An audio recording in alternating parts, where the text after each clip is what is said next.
This is news no parent or sibling wants to hear. In fact, you dread hearing it. Your loved one has died.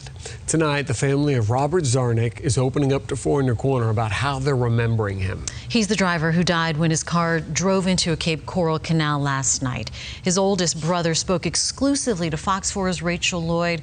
Rachel's now live at the crash site in Cape Coral. Rachel?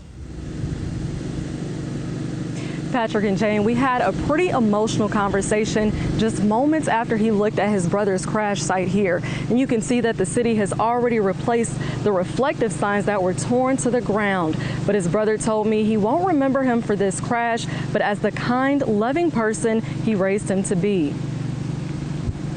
Good people shouldn't die young. Terry Zarnik spoke to me just a couple hundred feet away from where his baby brother died last night. He says Robert was only 6 years old when their parents died, so Terry and his wife Becky raised him as their own son. Robert was the kindest. He was just such a good kid. He called the 57-year-old the ultimate Dallas Cowboys fan. He says he even named his dog Dallas and painted his brand new Mustang white and blue for his team. Terry believes Robert was taking it for a spin before the crash. He tied the dog up on the chain because he was coming right back. He always wanted a white Mustang, and he got it all fixed up in October with the blue Dallas Cowboy racing stripe on it. Unfortunately, little did we know that this would be the car that he died in. Cape Coral police say he was driving 50 miles an hour when he drove through the reflective markers, went in the air, and landed in this canal.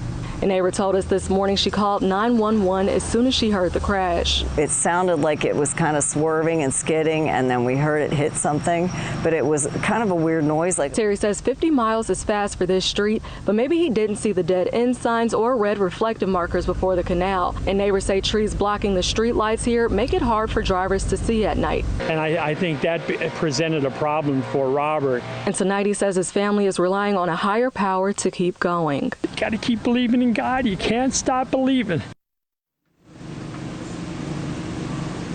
And Terry said the medical examiner told him his brother hit his head and was unconscious before he hit the water. So hopefully he didn't suffer before he died.